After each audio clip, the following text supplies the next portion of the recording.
G, I appreciate you speaking with me today. It's a pleasure. Yeah. Um, yeah, this is dope. I don't know, it's been cool to like meet you Mhm. over the past few months, and I guess we met in a really like spontaneous way per se. Yeah. Um, yeah, I guess.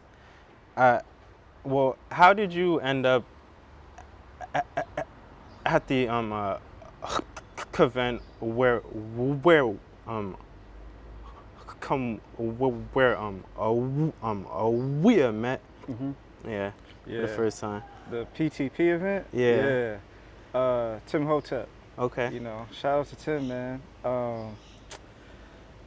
He's always, he's a culture worker. Okay. So, and I've been following Tim. It's funny because the music always look at music as like a conduit Okay. for conveying information. Something that help liberate people. You know what I'm Mhm. saying? Always informing people what's going on, Right. up to you know various forms like hip hop. But anyway, Tim, he as a part of that, he curates music, and I found him through NTS. I was like, oh, he's got Okay. something cool that he's like, the way that he's presenting it. He's telling stories through various mediums, like whether Right. it's writing or whether through music or what have you. Mhm. Um, and then he posted something. I was like, oh, let me go check this out. This is Yeah. cool, right? So he was interviewing, but that environment was an example of like community, Uh huh. and yeah, like connecting with you and then other people through that. I was like, oh, Right. this, and the cool thing about it was like, in the past I would be like, that's like some too cool shit. You know what I Yeah. mean? Like, Yeah. they, everybody can be like judging what you wear, how you come, Uh. and all of that. But it was Yeah. real. People were like welcoming. Folks from different walks of life, like different ages, Right. different genders and what have you. So that was cool. Like people Yeah. were receptive, and then we just got to rapping and you know just building from there. So. Right. So that's been cool because you know, having conversations with you, it's not like like that's a little homie or nothing. Like, nah, this is Right. a man figuring things out. Yeah. So that's been a cool thing. Yeah, yeah, no, it's definitely cool because I can definitely say about that space compared to like other spaces I've been in, it definitely was a lot more welcoming per se, or it didn't feel like it didn't feel like a clout contest or anything like Yeah, that. It was almost exactly. like everyone is coming here to like enjoy stuff, and it was just a very like natural environment where it felt open, I guess, to that. Um, I guess I'm curious, like since you've been here for how long so Sure. far? Coming up, when did we move here? Oh man, 2 years. 2 years now we've been Okay, here. two Yeah. years. Have you found like any more spaces like that here or? Yeah. So not. Oh, well, actually, yeah. In a different vein. But I Okay. think what the folks at Combine, Brooklyn Combine, are Okay, doing, yeah. that's a really unique space. Uh-huh. So shout out to Ken, Phil, and Keith and that whole team over there. Uh, it's like they open up the space for the community, for people who really want to get down and actually want to Mhm. build. Um, that's an important space, Right. right? Like I think all of that. There's that space because they're building, they're educating, they're teaching, but they're not coming from a position of they're not trying to impose like a general standard or anything. Right. They're receptive to ideas. They're Mm. working with like the people. You know what I'm Right. saying? And that's the best experience. They Mm. have all kind of unique programming, Right. but uh, yeah, but like what they're doing, what PTP is doing. Of course, they have like more of the music and the arts element to it. Mhm. Um, but I have found those spaces, Yeah. and then of course, like I mentioned, the brothers doing the hiking thing Right. down on Franklin. Okay. Um, so I think that's the cool thing is there are these kind of, I guess they would define them as alternative black spaces, Right. right? I don't know what that means, right? These Yeah. are spaces where people can, feel Not just like comfortable in the sense like they can be their authentic selves, but also engage in something that's like challenging or be curious about something. Right. So that's been really refreshing to see here in Brooklyn. Yeah. I guess like in that same vein, I guess like being in spaces where you feel safe or not safe, but just like feel like I guess open to kind of be in it in your kind of most true form, I guess. Was there ever any like not fear per se, but like, oh, I'm from like a completely different place, and like I guess like learning how to be on a whole like new coast, and then like meeting people here as well. Is that like I don't know if it's scary per se, but maybe just like a bit of like not knowing, I guess, in a way. Is that kind of how it was, or was it a little bit different for you? Yeah, I mean, like all of the above, because you know whether you try to tune out the noise and whatnot, like people, you know, because from the Bay Area, right? Right. And so the Bay Area has its own host of problems or whatever. Yeah. If he was like, "Oh, you going to New York?" Like, you know, people have this perception, Right. like, "Oh, New Yorkers are mean, this or that," right? So it's like, how you gonna make friends and build a community out there? Right. And then there's the other side. It's like, oh, are you doing the gentrifying too? Yeah. You know what I'm saying? Like that's a real thing. Because people think that's like, oh no, it's like just white folks. Nah, black folks gentrify too. Most You know what I'm saying? definitely. It becomes a classism thing that people really don't want to self-interrogate. Right. And so then I had to look at like, okay, what's my relationship with the community gonna be like when I get there? And then I tried not to have any expectations. Like Okay. truly, that's one thing that just let me go into something with as much of an open mind, a blank slate as possible, and let me see what's gonna come of it. Right. And as soon as we got here, like my neighbors were like, "Yo, check this out, check that out." You know what I'm saying? And in all different walks of life, and I was like, you know, what they say here, like bugging out. But I was tripping because, you know, it's from like West Africa, and then neighbors from like, you know, Costa Rica, Barbados, you know, Trinidad. And it's just like an interesting pot of people of like black and brown hues speaking in different, you know, patois and whatnot, but they all Right. expressing love, Yeah. you know, and that's been really, really cool. So that helped me, you know, because naturally I'm a reserved person until I Right. start kind of figure out the space and like, okay, then open up a little bit more. But yeah, I found that the community has been super welcoming and inclusive. So Yeah. and I think it's just how you approach it. Right. You know, if you come with good intentions, if you just about your, you know, business or whatnot, then you know, people will rock with you. Right. So yeah, that was my thing. Yeah. I mean, and I guess it's also like having something to add as well. I mean, and not that you always have to like have stuff to add, but I think you have your like own experience coming from a bay as well, and so being okay, cool, like I can add in a different lens on blackness or on like this a space as well here, and I think that kind of adds to it being like easy and a true exchange, I guess, because I guess that's the thing where like gentrifying a place is like it's really that when you're not adding anything to it, and the fact that like you're able to come in and bring a a a perspective as well and are like intentional in that. I think that really like helps out in ways. And I think it's like a really interesting cue of like how we can start to engage in different spaces as well, because I think that's a big thing now is like people are like, oh, I want to meet like friends and groups of people, and like don't necessarily know how to go about it in ways that's like healthy. Yeah, no doubt. I mean, and that's a big thing too, right? Because just on the gentrification tip, I look at it's like the same spectrum of colonialism, right? Like you come in and you pretty much saying, I don't care what you had before, I'm gonna impose and do my own thing here, right? And okay, fine, but what about the folks who are here, who have existed here? Like, how are they moving? Like, what can you learn? How can you like really? And it's not necessarily it doesn't have to be like a tangible value, but just, Mhm. you know, talking to people. You know Right. what I'm saying? Like we're doing, like saying hello to your neighbor, like Mhm. actually, getting to know him a little bit. Mhm. And like, for example, like we're here in the community garden, right? This is Mhm. important to me. Right.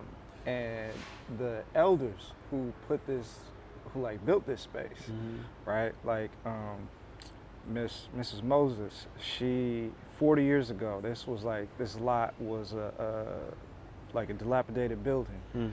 and the whole block used to be black, as with most of Brooklyn, and Right. they're like, yo, we got to do something about this, right? And so she pretty much, someone like had seeded the idea of, well, why don't you turn into a community garden? She's like, Mhm. oh, okay, that's a good idea. So they raised the building, and Mhm. here we are. We got a community Right. garden 40 years later, but Mm. it took her self-advocacy and foresight to say, like, nah, I want something better for the community, and not just for me, but to benefit like everyone.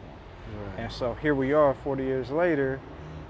I have a plot, you know Right. what I mean? And then not just that, but also, um, I'm learning how to get my green thumb on, you know what I'm Right. saying? Cause like Yeah. you know, uh, I've only done this like one other time in my life when I was a kid. My Okay. grandpa from Arkansas, he had like all kind of stuff in the backyard: Uh-huh. corn, collard greens, tomatoes, all of that. So, Yeah. and that's a very vivid memory for me. It's like working with him. So, Mhm. bringing it back, doing this with my wife has been fun. Mm. Just touching soil, but also learning from my neighbors Mm. about, okay, how to water is a certain way. You don't get the leaves so the bugs don't land on it, hydrate. Right. You know, yeah. So it's cool, man. Mm. Uh, and then just getting tips about like, when to plant, when to harvest. Right. But those are the lessons that I look at it, because these are the elders of this community, Mhm. and they're giving me lessons, and they're part of the black diaspora, and Mhm. so it's like a magical thing to Mm. me, man. It's like having that conversation with them. Yeah. And I think like that story also I guess just speaks to the power of people and like ideas as well. Like it only takes one person to say, "Hey, it should be this," and then this is like decades in now when it's still happening. Yeah, And it didn't take much, honestly, yeah. Uh, that's dope. So um, what's been the like experience being here, or I guess like what does it do for you in terms of like mentally, I guess? Uh, I mean, if you touch soil with your bare hands, it's like people say. I think people say like the best way to cure jet lag, those who are privileged enough to fly and travel, they Mhm. say the best way to cure jet lag is you touch grass Mm. barefoot. You know what Mm. I'm saying? Like, because you feel connected to the earth or something like that. Wow. Never heard I that don't know if before. that's true or not, I but can see somebody that. said that. But for me, when I touch the soil, and it's crazy because you getting earth, man. Right. It's like worms in there. It's all kind of crazy, like sediment and whatnot. Yeah. But it's you feel something. Uh-huh. It's kind of crazy to explain, but it's like you feel connected, like you digging in there, man. Mhm. And so that's what I enjoy the Okay. most. That's How cool. you doing? How you doing? Waiting for someone that I could sit down for a couple minutes. Yeah, most Oh yeah, definitely. go ahead, bro. Yeah, go ahead. Thank you. So it's cool. It's cool doing that, man. Yeah. Being able to like, it's therapeutic for me. Right. And also it's nice because you're doing something with your hands. Mhm. And for my wife, this is for her because she does ceramics. She Okay. just like started when we got here. Yeah. And that's something else too, because we didn't really have access to those kind of different like creative, constructive hobbies. Like we Okay. did, but they're also not. There's more spaces for like black folks to do this, Uh-huh. and it's not. I don't want to say like frowned upon, but in different places, people have a different idea of like what blackness means, and it's got to be Definitely. like put in a box. You know what Yeah. I'm saying? So that's what's made this a little bit more special. Hmm. You know. Just do you feel like that's something, or I guess some like, is that something exclusive to the East Coast, you feel like, or it just wasn't available back home, or? No, I think it was definitely.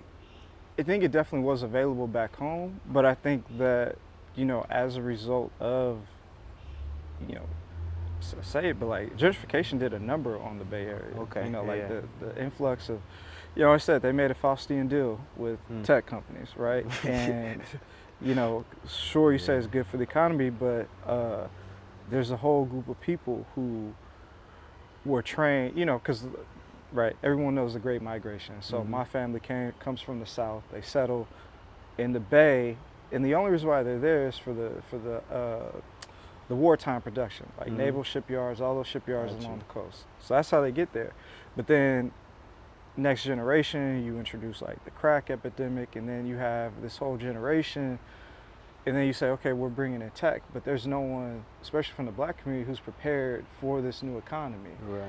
And then their wages aren't rising, but then the cost of living is going up exponentially. Mhm. Um, home ownership, you know, you have families who don't really understand sort of estate planning and all of that, Mhm.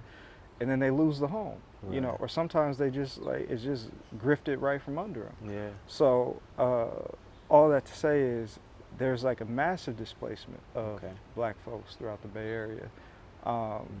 and so you didn't it it was like a thing of, okay, are there spaces like that exist? Like, sure, but then you also have to you got to go way out Yeah. to make that happen, and that becomes a commitment, right? Right. Um, so yeah, I think that's the difference. Like being in close proximity to different things. Like I could Got you. walk around the corner, and okay, yeah, what's up? We, doing this. Like I could Right. just walk there. Yeah. Like whereas, or get on a short train to do that, right? But Mhm. in the Bay, it wasn't. It kind of became sparse. Hmm. So. Yeah.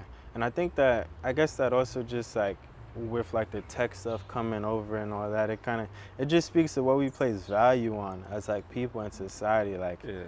economics is forefront, but what about the like community value as well? And like Yeah. what does that add to, like, I feel like we've created, like, I think just the world in general teaches us how like diverse systems like create healthy like environments, and so to be so one track minded on like economics is the one thing that's like necessary to keep things going, and to like um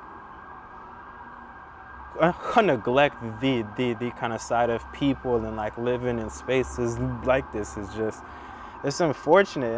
And I'm always like tripped out about like, well, how did people get into this frame of thinking where they've just forgotten everything else in life that like matters? Yeah. um, and it's just scary because it seems like it just gets like tighter and tighter as time goes. But um, I don't know. I guess it's like refreshing to see stuff like this here and like still existing and thriving, and hopefully it stays that way. Yeah. Um, Yeah. No doubt. Because I mean, I was, it's crazy because when people ask me, it's like, oh, why'd you move to, or why do you want to stay in Brooklyn? And I always mention, people say culture, right? So people mhm. say like music, this and that. Yeah. But really, man, I love being around black folks. Yeah. Like just, but it's not, but it doesn't have to be the scene all the time. Like Mhm. that's cool, right? That's great. But I like seeing different representations and people just living their lives and doing Mhm. things without the pretense, without the Right. clout chasing. You know what I'm Yeah. saying? Because there's like a beautiful diversity within blackness. Like Mhm. it's just subcultures and subgenres and whatnot. So, Yeah. but I'm always curious though, man. What's your take? Because you're NYC, Jersey City. You know what I Uh-huh. mean? But like, how do you feel about different folks coming in from different coasts Yeah. or wherever in the world, and then being transplants to NY and whatnot? I guess it depends on how they do it per se, you Mm. know? Like I think you're an example. I guess I enjoy different perspectives. So like getting to meet people from different places always excites me. It's like, okay, cool. Like I get to see in a frame of mind that I've never experienced before, and that's really like exciting to me. Yeah. And so I always think it's cool when people start to leave and come in. I think it's just a matter of how you do it. Like I remember in high school, I did a project on gentrification in Jersey City, and it's like I don't even think I was fully aware of what my project meant when I was like 15 or 16. Like I said it and like I did it, and it was like, okay, like I was aware of it, but when I see how it's actually like manifesting, Yeah. and it's like, I mean, it's just, it's hard not to get angry sometimes because I do, and it's like, it would be one thing if people came in and it was like, okay, cool, I'm gonna understand like how to coexist in this environment that exists. But people come in with a lot of preconceived notions, and it's like you almost start to get uncomfortable living in your own environment at times. Yeah. Like I've even started to feel like, okay, like I need to start walking a bit slower, or I need to like keep my hands out in public and stuff like that. And it's like it changes the composition of like how you live in different ways. And so you know, I guess it's also just like we have such like ingrained thought processes that it's kind of, when you come to a new place, it's hard not to bring that. But I don't know. I would love to be like open-minded about it, but seeing what it actually does and seeing how it moves people, and seeing how we don't really keep track of where those people move. That's Like, that's an important part. Yeah. yeah, like they've blown up a couple projects Yep. back home, and it's like, where did they go? You know, and it's like no one knows, and so it's just black people that don't live there anymore, and it's like now it's a condo, Yeah. and it's like It's like you know? it's like a crazy sci-fi flick. Yeah, But like we live in it, right? Like the Body Snatchers, Outer Limits, all of that, Mhm. Twilight Zone shit. yeah, Like you're right. Like where do they go? Where do we? Cause my thing is, we lose those stories. We lose Mhm. those like that access. And you mentioned something crazy. It's like you having to, you talk about like, maybe I got to walk, change my pace a little bit, change what I do with my hands.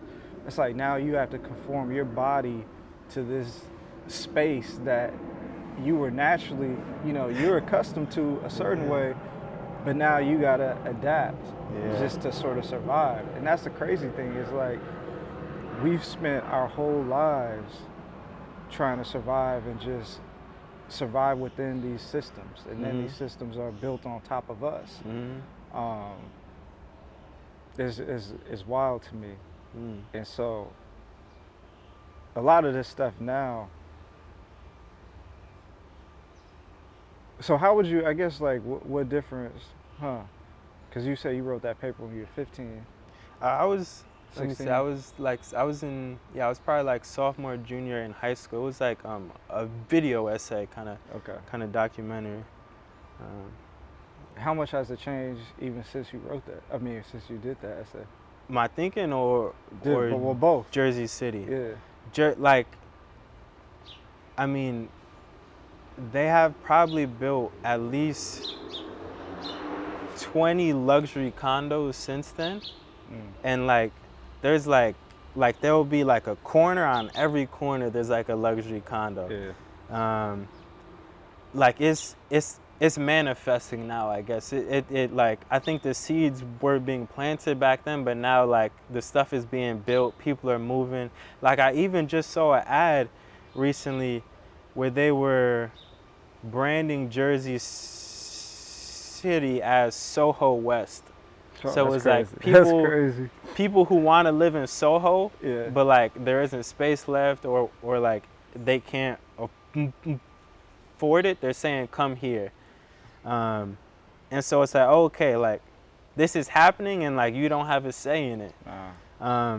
And so it's just a very, I mean, and I guess it kind of leaves you with a choice to make. Is it like, okay, am I gonna stay here and not be stubborn, but be like, all right, I'm not leaving, Yeah. or is it gonna be like, all right, I'm just gonna go like, with, go and find my people, again per se. Yeah. But in terms of how my mindset has changed, I don't know. I think I try not. Yeah, I mean, it definitely makes you frustrated, and it's kind of like, I don't know. It makes you want to think through like, okay, how can this be different, or like how can this not happen in different places? But I don't know. It's just it's surreal. You know, I think that's the best way to put it. Yeah. You know, it's just like, man, I don't know what to say, honestly. You know. Yeah, nah, it definitely is a real feeling, man. Cause, and that's how I felt like I was, sort of. Cause I'll be honest, I didn't want to move to New York at 1st. Mhm. My wife had to sell me on it. Okay. So it was like, why we move to New York? It's hella expensive. Like, it's gonna be cold there, know. Yeah. Cause we don't have winters like this in California. Oh, for you know what I mean? real? Like we Yeah. have winter, it gets cold. I would say summertime in San Francisco is probably the coldest time, just because it plays tricks on you. You walk outside, you think, oh, like, yeah, it's going to be nice today. And then it's hella foggy, overcast. Like, I wear sweatpants and a hoodie Right. in July in San Francisco. Yeah. You know what I mean?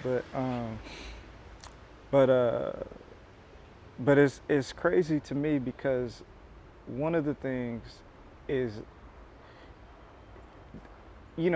from my perspective, I always think like, okay, if you were to come into a place, the thing that attracts you to that place is no longer a part of that, Mhm. right? Like people say, oh, come here for the food, which is a part of culture. Like, so you Right. come here for the culture, but the people who make that Mhm. thing what it is, Mhm. they're no longer existing. Right. And then you just have like this homogenous culture coming in, because even with the luxury buildings, I'm sure they all look the same Yeah. to a degree, right? Like they have this big ass building right there that they're building. Mhm. Like it looks the same across the way. And so, they all kind of have the same, I don't know if they like the same developers pull from the same script, Mhm. but it's weird because you have an erosion of culture and diversity. Yeah. And so if you have this monolith, what is that? I don't know. That's Yeah. that's not attractive to anyone or anything. Yeah. And I think that I guess that also speaks to why it happens in such a loop, because it's like it keeps happening because Yeah. you push out the people, they move somewhere else, and then they build that culture again, and then you want to chase it, and then you Yeah. push them out, and it's just like playing tag the whole time, trying Yeah. to find the culture. Whereas if you were just to like ingratiate yourself into a space and actually like allow it to exist, Yeah. it would stay there. Yeah. You know. It's a symptom of, all of that is a symptom of capitalism and Yeah. ultimately white supremacy. You know what I Yeah. mean? Like that is that is where we are. It was interesting because I was talking to Tim and we were looking at Greg Tate's essays. Mhm. And I had not been familiar with Greg Tate before I came to New York. Okay. And now it's crazy because it's like he was a prolific. I mean, I can't put into words because he was such a wordsmith, right? Yeah. Like just the style of writing and everything. But we were talking about one of his essays and like the idea of these disciplinary institutions Mhm. and how at every turn they're pretty much shaping and reinforcing how we can move and operate within a space. Mhm. And it's like, what is really trying to subvert these institutions? What does that look like? Mhm. And it's like, how do we?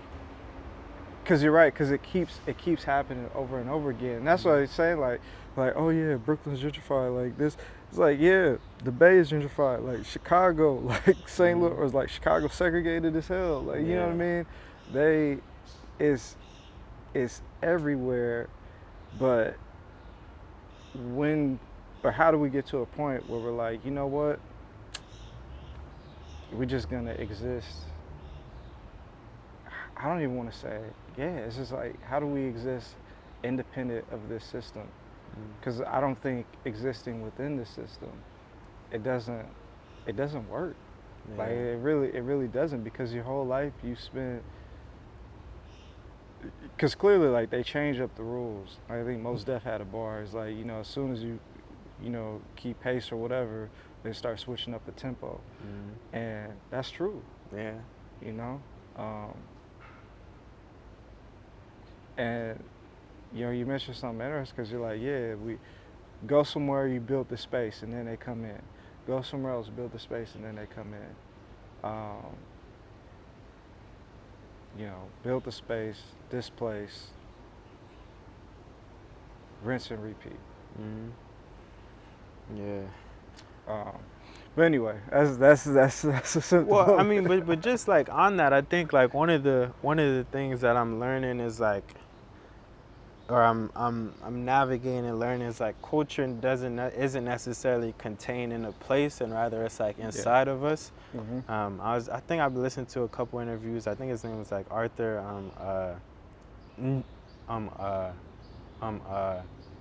Jafa. Yeah. The artist. Yep. And he speaks about how, like, kind of just to paraphrase it, I guess, is like, when we're coming over on the like slave ships and stuff, like, what can we bring, right? And so it's like, what we bring is our music, we bring our recipes, our stories and stuff like that. And so that becomes the like culture that like it shows up here in our music, in our food, and in our stuff like that. And so, you know, I guess since we are coexisting in this system now, like, we're not outside of this system yet, maybe it is like contained within us, and that's the culture, and it's in our connection, and it's in the way we speak to each other, and it's in the, I guess, the love that's kind of spread in that, where ideally it would be contained in a physical space, but if it's not, we are that physical space. And that's how it kind of like manifests and shows. And I think you do feel that in a lot of ways, like you meet certain people, and it is a very much so I feel like I'm getting a cultural experience I'm getting your cultural experience when I'm engaging with you. And that's a very, like, it feels like home for sure. And I think more and more, like, as people, one of the things I'm scared about is how we're kind of like, the online world and social world is like condensing how we think in different ways, and I really hope we can kind of find ways to preserve our own ideas and perspectives and not be bashful about sharing those. Because I think in that sense, people become home as well, and you can kind of like, okay, cool. Instead of I'm going to this area, it's like I can go to this specific person and get a different vibe, and I can go to this specific person within kind of like a small space as well. And so maybe that's a way for that like community and like that environment to exist. But I don't know, I feel like black people have always been innovative. Like, we are the first inventors. So we find I think the most beautiful thing is that we're here. You know, because like if they had it their way, we wouldn't be. Exactly. You know, and so we adapt and coexist, and we make a lot. Like I think we make the world up, you know, in a lot of different ways. So that's a fact. We the real aliens, man. Like, because it's like we've always been a very resourceful people, innovative people. I like what you said, you know, because Arthur, I think he was close with Greg Tate, so it's interesting you brought him up. But it is in us, you know, and just like on the music tip, and how, you know, I got to Tim was through the messaging, you know, that he was putting in the music, you know what I'm saying? Like, that resonates, because that's where you find, like, okay, that's a space, right? It's like the way that I look at it is how they would talk about the Green Book, you know, to navigate and find your like spaces during Jim Crow. But we have it. It's encoded. It's in our DNA. So here, you mentioned something, home. This Yeah. feels like home to me. Right. You know what I'm saying? Like when I walk out and I say what's up to Mr. Simmons or Miss Moses or Manga, it's like, yo, this is home. Right. This is like the community.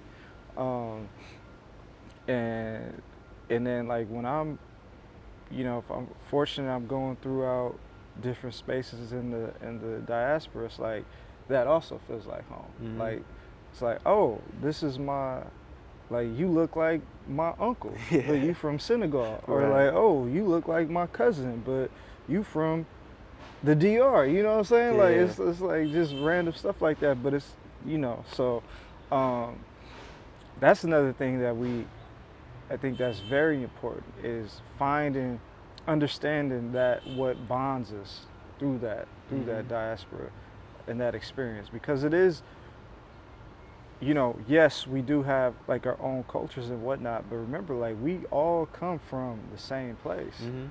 you know, and so we have that journey that we do share. Right. We just have different seasonings and different patois, but Right. so Yeah, and I think that's one of the things I'm really in this as well, is like exploring different ways to like communicate and placing value on those as well. Like I've been like really thinking of like music is a form of language, right? Like art Yeah. is a form of language. Like it's speaking the most effective way to communicate how we feel about each other. Yeah.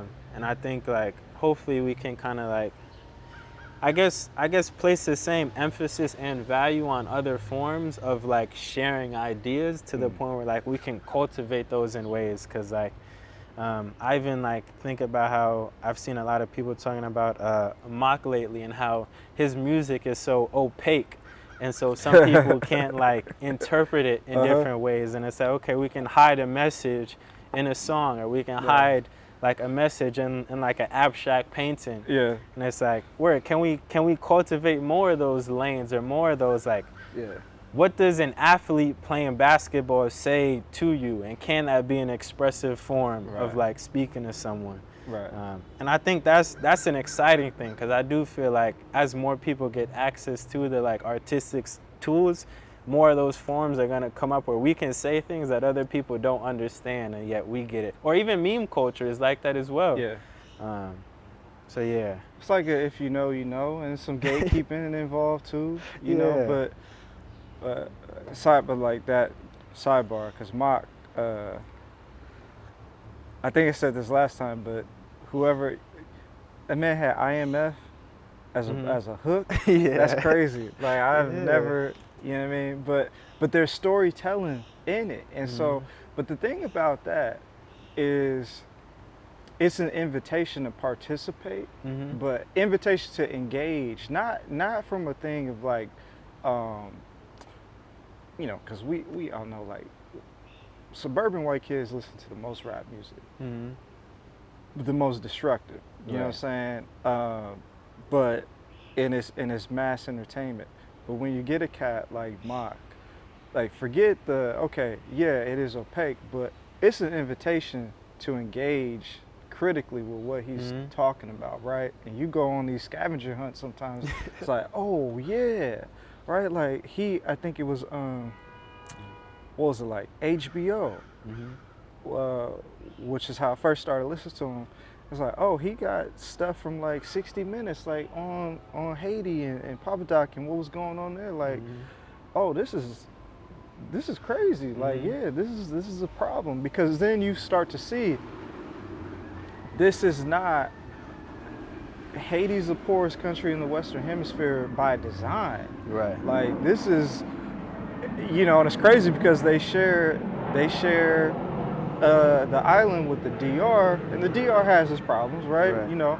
But it's always like Haiti's got a new dictator. This, like, they got a motherfucker named Barbecue, like, you know what I mean? But now they got Kenyan soldiers over there, trying to enforce do America's bidding and whatnot. But oh, by the way, Kenya's got its own problems, Right. with what they got going on with their economy and whatnot. Yeah. People revolting in the streets, as they should be, like standing up for themselves. But when you have that, right, you have musicians and they're saying they're elevating their art because they are carrying a message. They have Right. they understand that they have a responsibility.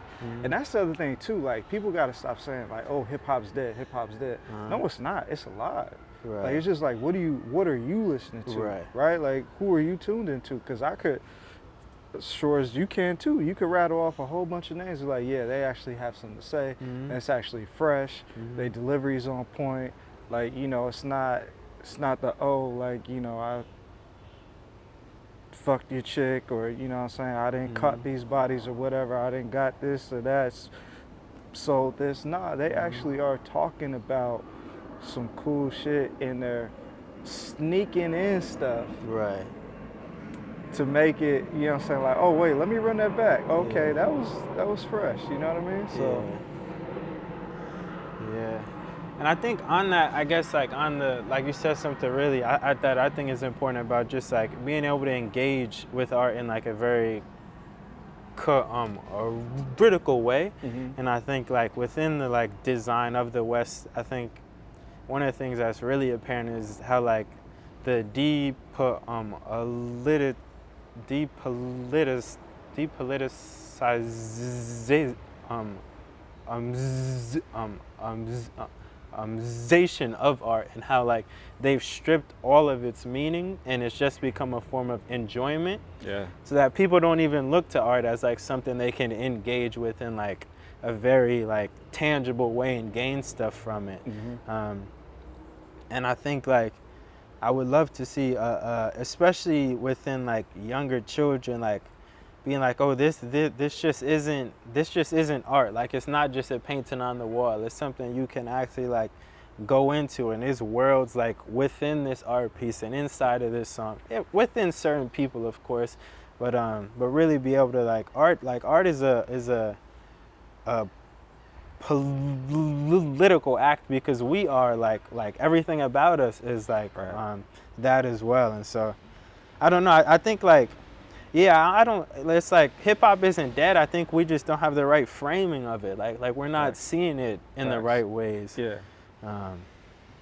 That's a good way to put it. The framing has become like super commodified. You know, it's so corporate now that you say, okay, you know, and okay, get the bag or whatever. I understand. But at some point you got to make a decision, like what, and I think that's why, and I know it's overcooked, it's well done at this point, but that's why the Kendrick Lamar Drake beef was pretty interesting, because you do have that, all right, who's the culture vulture, like who's really, you know, just snatching and borrowing and exploiting, who's sort of like this question of authenticity, right? But yeah, how are we like the framing of hip hop, right? Who's defining hip hop? You know what I'm saying? Like who's defining culture? Period. Like who's making the playlist? Exactly. Who's making the playlist, bro? Yeah. And that's why I do try to. I don't like listen to independent radio because I'm like, this is, you know, I'm cool, right? Nah, I listen to it because they're actually playing cool shit, and I'm learning something. Like I'm picking up different things, and they're actually giving it to you like that. How I imagine they used to give it up, like a straight up disc jockey, like, yo, we about to break this record, like forget the payola or whatever. Like, nah, this is what's fresh. This is what's speaking to the people right now. Let's rock. Right. You know, that's where we need to get back to, without all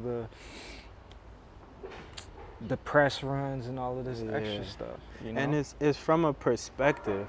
Yeah. Like it's not just like this is what's hot. This is what I think is hot. Right. I think that's like a big difference. Cause then we really get to learn about you, and it's like I feel like once it gets into the like what's hot, then it's like, well, we're in like a funnel, you know, and we don't like, you know, and then everything is everything, you know.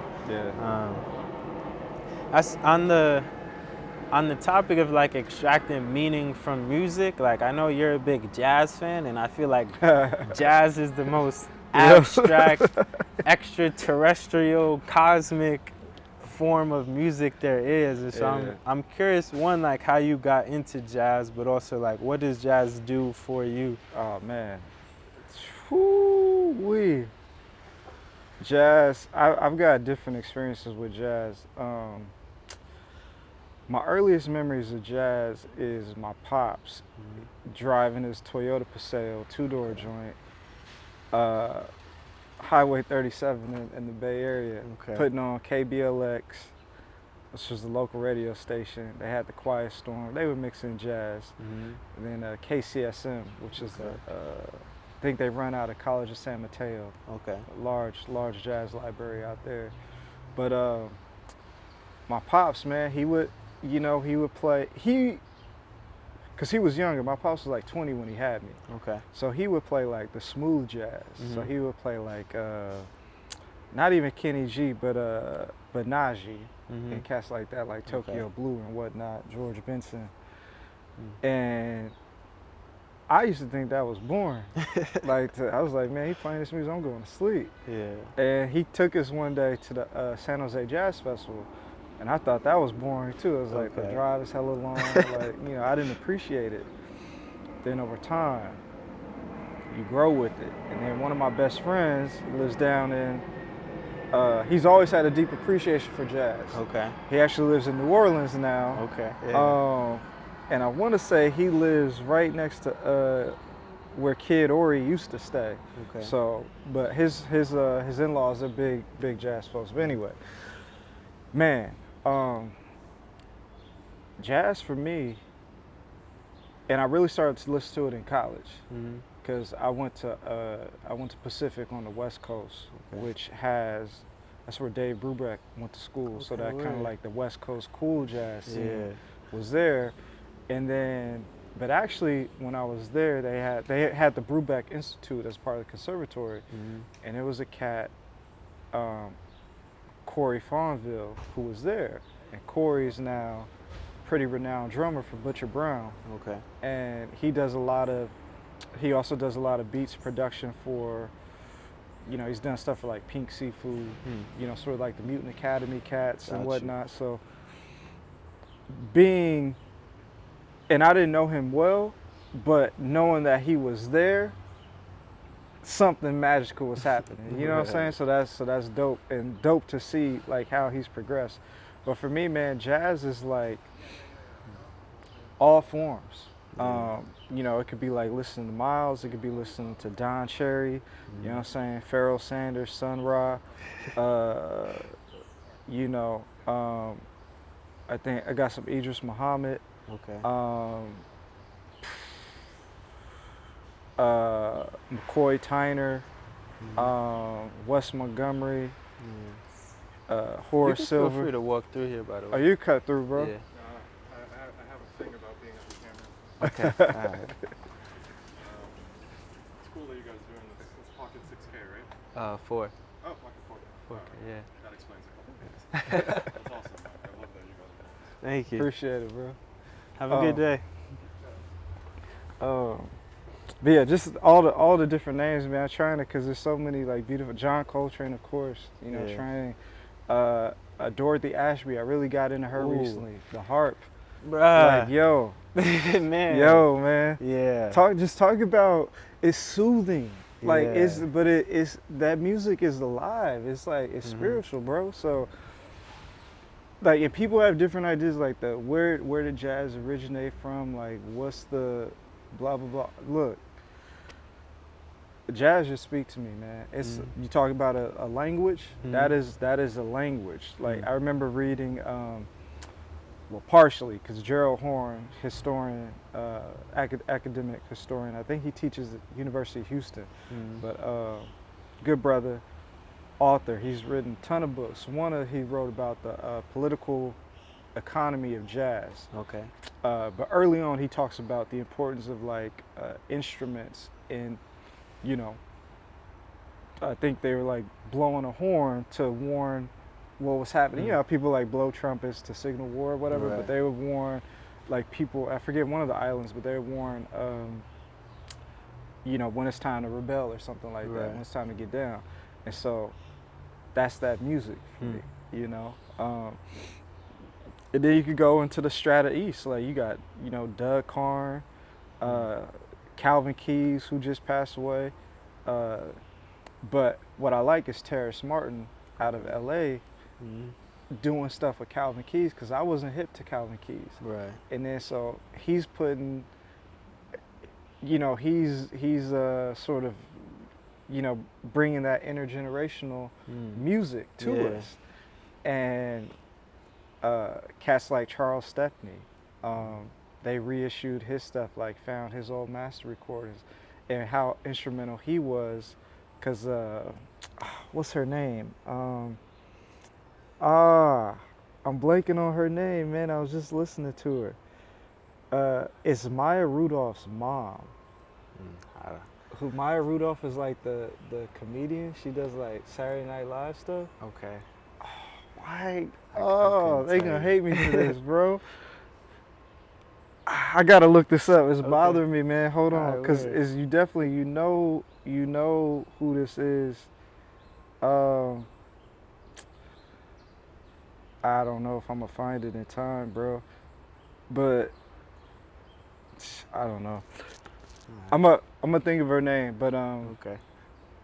amazing singer, 70s. Uh, but yeah, Dorothy Ashby is fresh though. Afro harping is like. That's Yeah. where Brandy Younger, like Brandy Younger. I don't know if you've heard of her. No, I'm not familiar. She's a harpist, you know, modern day harpist, but that's where she got a lot of her inspiration from. Hmm. Was from I don't want to say all of it. I don't want to attribute it all to Dorothy, but 'cause Right. she's an amazing musician in her own right. But Yeah. Dorothy Ashby is like beautiful, man. Yeah. Beautiful. Mm. Yeah, that something about that harp, and that's the beautiful thing too. Like different instruments, Mm-hmm. cause it's energy. You know what I'm Yeah. saying? It's like it's vibrational, and it's like you. Whew. So what it's done for me personally is like, I listen to jazz. Oh, and of course, how could I forget Thelonious Monk, man? Thelonious, shout out to Monk Days, man. On Yeah, a Monk, Monday, every listening to Monday. Monk. Yeah, every Monday. You know, I haven't done it in a while, but cause that's the thing too. I try. If I'm actually listening to Monk on the weekends, like a Sunday or Monday, then I'll post it. If I'm not, then I'm not sharing it. You know, Right. cause I don't want to be like, oh, I just wasn't listening just for the sake of doing it. You know, Right. cause then that becomes as disingenuous. But Mm. but Monk, like, yo, just the way he played was even Yeah. like the fingers like displayed like that, like yo, just brilliant in his compositions. But that's just like a genius that, man, you know, Bird, Dizzy, Duke. I mean, you know, that's our, you know, they say it's our classical music, but that is our. That's our soul, man. Mhm. So for me, you know, I write to jazz. I study for the bar to jazz. You know, I draw to jazz. Like, you know, yeah, bro. I don't have like a favorite. I can't say I have a favorite jazz artist. I just enjoy jazz. Right. You know, Donald Byrd. Yeah. You know, There's so many. so many. It's beautiful. It's such a great. It's like an amazing journey. Yeah, Bobby Humphrey, and that flute, like, and also too, hip hop helped bring the jazz. Like, of course, you had like Tribe, you know what Guru was doing. You kind of had Right. like the neo soul stuff, like cats bring like the acid rap and the jazz rap. But for me, actually, it was like Wiz and Currency. Okay. They did Interesting. the live EP. Okay, I don't think I've heard that one before. Yeah, and it was actually, the live EP was basically Bobby Humphrey's Fancy Dancer. Like the whole Okay. EP was just her flute, like You know what I'm saying? And then rapping over it? And then them rapping over it. Wow. And I was like, yo, this is crazy. And then I saw like, oh, Bobby Humphrey, Blue Note. Okay, let me check this out. Mm-hmm.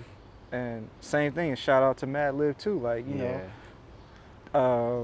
you know, whatever he did with I forgot the name of it, like the jazz quintet, whatever he called it. Oh, yeah. You know.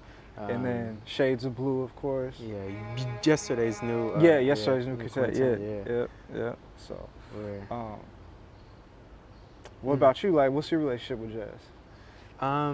My dad is a big jazz fan. He's been a big jazz fan, so like, I guess it started off in the car as well.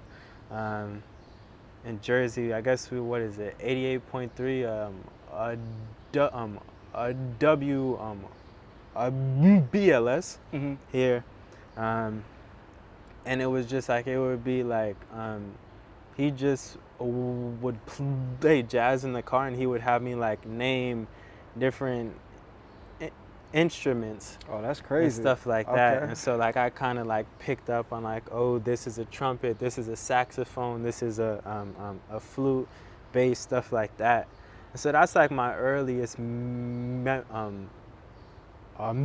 of jazz and like being around it. And he's also a very like similar to me. He's a very just like quiet person. Like he moves at like a slower pace, and I think the jazz kind of fits him well. And so it was kind of like I heard it as a kid, and like I would love to count the beats and be like, oh, the trumpet is gonna come back in here, and like the bass is gonna hit here. But as I grew up, it was kind of like I strayed away from it as I started to get into rap and so forth. And it wasn't until I guess probably like getting back into college, it was kind of like, okay, like I guess at some point I got tired of just rap music, and it was like I need something where I can just like chill out a bit and just vibe out. And so that's when I started to get into jazz as well. And so he's always been big into fashion. So like Miles Davis is like, because not only was he like amazing, but he's like the epitome of cool. That's like my dad's like, if there's the coolest person on the planet, it's Miles Davis. Because he used to come out in just the best outfits, and then his music is just so like he's like prolific as well. And so in college, as I started to get back into jazz, I started there and kind of like branched out. And so it went from Miles Davis into like Coltrane next, and then from there it was kind of like I just feel like jazz musicians have the best cover art, and I was a very visual person. So once Apple Music hit, if it had a cool cover art, I'm downloading it. So then I would just be finding random jazz musicians, and so I got into like Don Cherry and like Charles Mingus as well. Yeah, and he's like, nice too. Charles. And like just. And so now, and it's like, it's honestly funny because like nowadays I don't even really know whose music is who. I just kind of know like I really like jazz music, and I know like a specific vibe I can get from like every album per se. But I'm still in a process of like learning how to listen to jazz actually. Because I think it is something that you have to like, it's not like listening to rap music where like someone is just gonna hand it to you. Like it's more of an experience than an understanding. And I think learning how to enjoy poetry as well has started to help me understand jazz, because it's like like the rhythmic nature of poetry. Like I read a good poem, I forget the name of it, but it was speaking about how like people try and squeeze meaning from poems and like really try and understand like what the person is trying to say, instead of just feeling the like cadence of the poem. And like every line has a different beat, every line has a different rhythm, and you can kind of bounce through a poem and kind of experience it. And so as I've started to like read more poets and understand poetry, I've been able to kind of take that framework into jazz and just like, okay, like ride like beats and ride different like experiences in jazz. and like really understand how they feel within my body. So like I feel the bass down here, whereas I may feel like a flute up here, and okay, Yeah. cool, like the different pitches kind of like that's a different experience. Yeah. And so I think I'm trying to learn how to experience jazz rather than like listen to it. Yeah. And I think that's helping me engage with it in a more fruitful way. And I'm starting to get into the worlds that they're trying to like create from it. That's a lot of, you said a lot of interesting stuff there, man. Yeah. Especially like talk about like the world building that they're doing. Mm-hmm. Wow. Nah, that's a dope insight. But it goes back to what you were talking about earlier, right? It's like you have a different lens and you're critically engaging with the art form, right? And you're able to approach it. It's like, because some people will say, you know, like how do you listen to an Ornette Coleman, right? Yeah. Or a Pharoah Sanders, how do you listen to Pharoah Sanders or Sun Ra? Like, how do you listen to this? Cecil Taylor. Yeah, exactly. Like, how do you know what I'm saying? Yeah. What are we doing? So, but if you, like you said, you're taking different, you know, from a different medium, poetry, you say, oh, like, okay, yeah, this is how this is flowing, and then, oh, I'm feeling like it's interesting because like when you take a step back and you're just like not necessarily like all the way locked in, but people overuse and say intentional. But if you're just present, if you're just like present, and the cool thing is you'll catch something different times. Yeah. You know what I'm saying? So you keep revisiting. Like the replay value is crazy, man. To the point now where, you know, I have to go buy a record. Like if I enjoy something, like I just bought in Philly. I came across Don Cherry's Brown Rice, so I had to get it. Yeah. You know, I had to get it. And then I heard the flip side of it. I was like, oh, we like like I'm in the you know, on the mountain somewhere. Like what's going on? Like just like, you know, real peaceful. But no, that's interesting. And you mentioned something about world building a little bit, but how do you, because I've been more curious about that, especially lately been getting into Black science fiction. So, and I know Octavia Butler, of course, the GOAT. It starts today, actually. Yeah. Her book. Yeah. So July 20th, 2024. Yeah. So, how do you look at like world building and like the importance of that in sort of, I guess like our daily lives, existing and whatnot? Yeah. I was listening to, I think, an Earl Sweatshirt interview.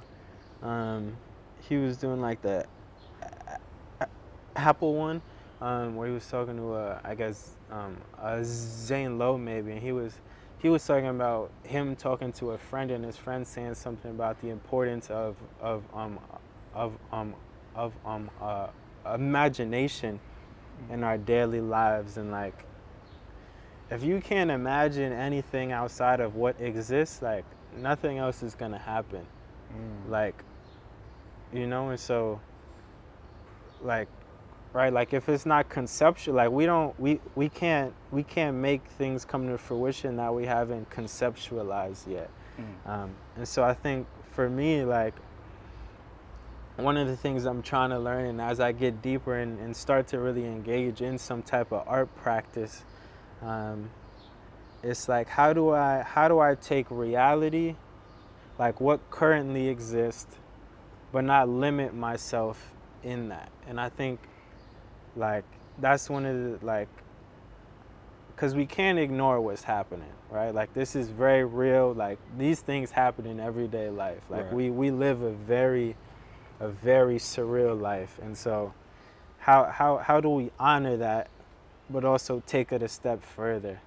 And I think that's what science fiction tries to do, like Octavia Butler, like, you know, and so, and it's like finding a balance between escapism and also being constructive as well.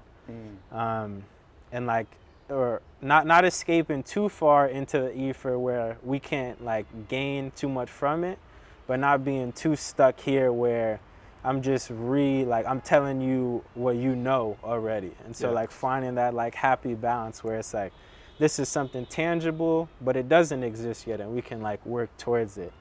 And so yeah, I guess how I'm approaching it, one of the things is like in the past, I was never good at sleeping much. Like I'm a bit of like in some uniac per se, but now I'm kind of getting excited because I'm realizing like our dream states have something in there that's like that's reality with a twist. And so I'm trying to like pay attention and then like honor those dreams and figure out how I can like cultivate stuff like from that and bring that into kind of like the worlds I'm trying to build per se. But I also just think it's like being like one of the things I've been really like inspired by is just like kind of like the queer unity as well, and just the ways that they've taken like self-identity into making their own worlds. Like we hear so much about like innovation and tech and stuff, and it's like, but is it really innovative? Like we're still within the same frameworks. Whereas if you say like, I identify as something that no one else has ever seen before, I'm like, that's kind of innovative. Like you are stepping outside of what currently exists and redefining yourself in this world, in this scope of things. And so I think like taking that thinking into everything I do is helping me like, okay, I think like my philosophy is just being myself is world building, honestly. If I can sum it up. Because I have my own perspective and experiences, and that in itself is my own world that I can share. Absolutely. And so not being like bashful about it and realizing that there is value. And doing stuff like this where other people can share their own worlds and perspectives. And I think that's how it's coming to be. That's a refreshing perspective too, because I've always looked at like we each, and you could take two people who grew up in the same place, same thing, or whatever, but they're still two different people.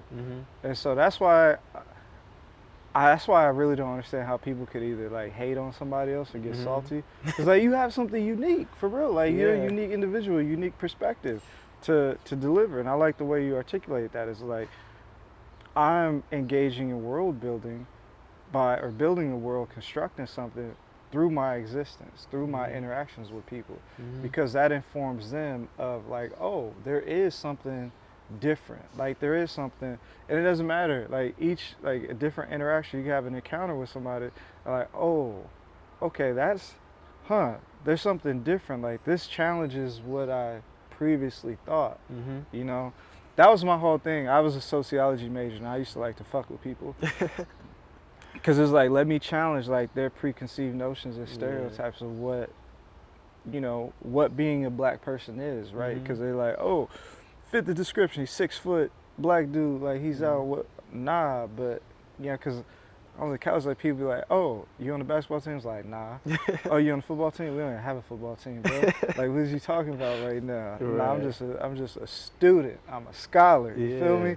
But yeah, they had to, like, you know, it shakes them up, but you know, which is a crazy experience in itself. But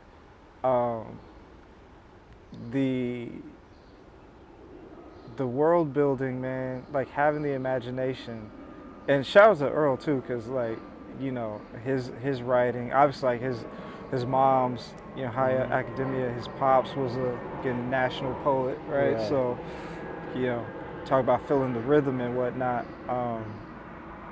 But that's like having an imagination. I think also maybe was it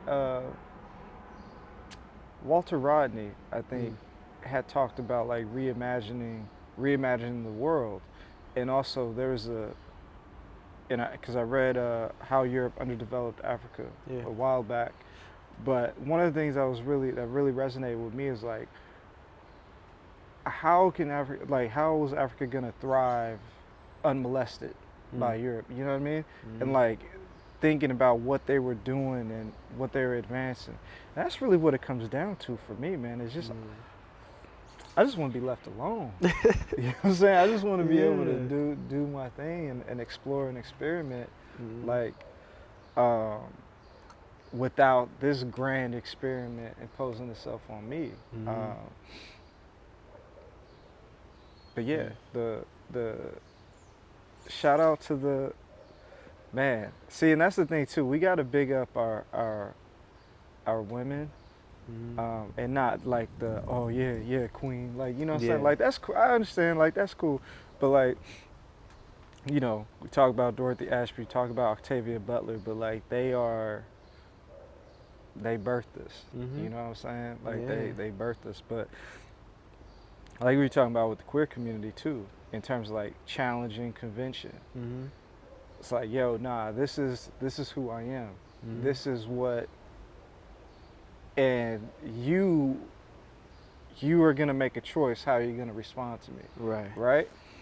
The technology is cool and all, but all it is just an improvement upon what existed in terms of like making our lives more efficient. I mean, it's you know, like, great, but at the core of it, do I really need this to exist and have a beautiful life? Probably not. Like, no, we were fine. You know, I remember when I was in high school, the iPhone had just came out my senior year when I was ready to graduate. So up to that point, we just had like the Nokias and the flip.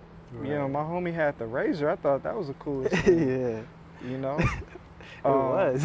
It was, right? Yeah, like it was like a dope. sidekick. Like I remember I was saving up money to get a Sony Beam to throw a whole bunch of pirated music on that thing.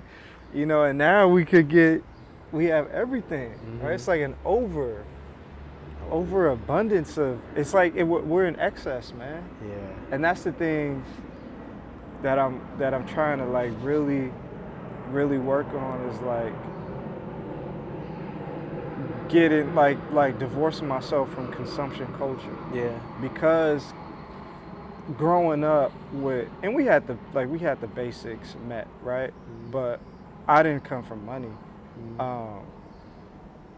But because of that, like seeing, you know, you see the homies, first and the 15th, they got the fresh, you know, Jordans on, whatever. And so then having that drive sneaker culture, but I had to examine my relationship with like, okay, why am I actually like buying this stuff? You know what I'm saying? Like, what is it about it?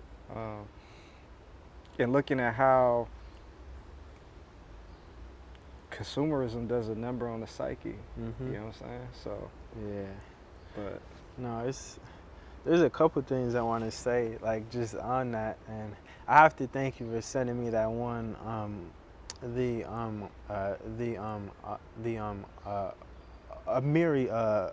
Baraka. That like changed the composition of my mind in a couple different ways. Especially just around like technology and what it would look like if it was built by someone else. And I think this is why I'm on this like how we communicate tip now, because that was a big like, what if you did have a computer where your whole body was like how you type or how you do things. But even like technology and consumption, for work I had to read an essay called a medium is a message, and there was like a part of it in it, I think it's by someone named Marshall Hub McLuhan, and there was a part of it in there where he was like, with every new technology, like, we're leasing our central nervous system to the people that make the like technology. And like when I read that, I was like how much of my time do I give to Apple every day? Facts. How much of my time do I give to Samsung, to Sony, to like Netflix, To YouTube. Meta, baby. Yeah, Yeah. to Meta, like, and it's like, oh, I don't own like what's in here to a certain extent, Yeah. and especially when you get into like addictive feedback loops, like I don't. It's almost like they hack into like this internal system, um, and so just on the like topic of overconsumption and like consuming less, it's like we almost have to find ways to like diversify the way we consume, because like so much of it is screen based nowadays, you know. We gotta get offline. Yeah. We gotta like for real. We have to get offline. We have to do this. You Yeah. know what I'm saying? Like we need to get back to, it's like going outside or just being quiet, like just opening Mhm. up a book or doing something. But we have to. It's cool to be online, like in terms of like connection or whatever. But there's Mhm. nothing that beats connection in person. You know Right. what I'm saying? Like getting out and challenging and just walking. You know what I'm Mhm. saying? Just like live, and that's why I do like New York. Like I could just take a walk and it's like choose your own adventure, right? It really is. It's like just wild, uh, but it's interesting you said and you read that. My brother, he works at one of them big tech companies, Mhm. and one of his coworkers, they said something the other day. Hold on, I gotta find the message because Right. when you talk about leasing the nervous system, bro, it's oh man, um, dude, he just said this. Oh, it said ads know what I want even before I know what I want. Mhm. Like that's where we're at in terms of.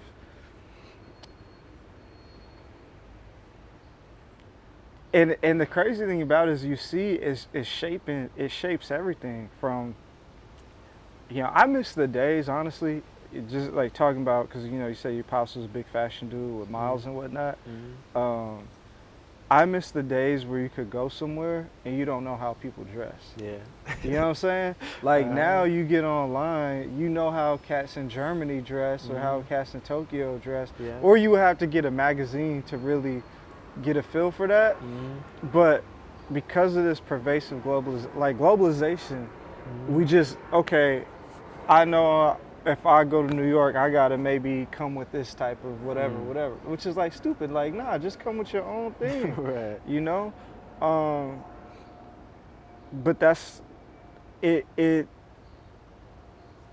I don't want that to. It's a crazy thing because yeah, it's cool to see, but I don't want that to shape my whole being, Mhm. right? And it's Yeah. like, and then the information that I'm handing over, like Yeah. everything,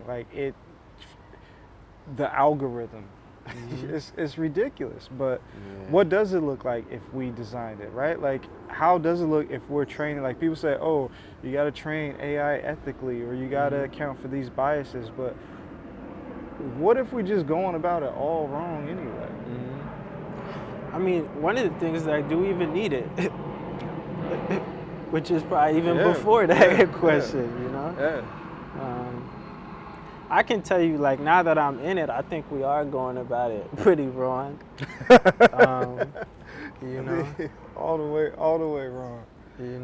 But Yeah, it's like, I mean, but one of the things I'm realizing is like we can't go back, right? Like once this stuff is here, like yeah, it's so hard to be like we need to get off the internet, you yeah, know? Like yeah, yeah, it's so hard to like once AI gets integrated, it's gonna be hard to be like don't use it. yeah. So it's like what do we do about it? Like how do we mold it? Like how do we like keep it at an arm's length where it can be useful, but it's not all consuming as well.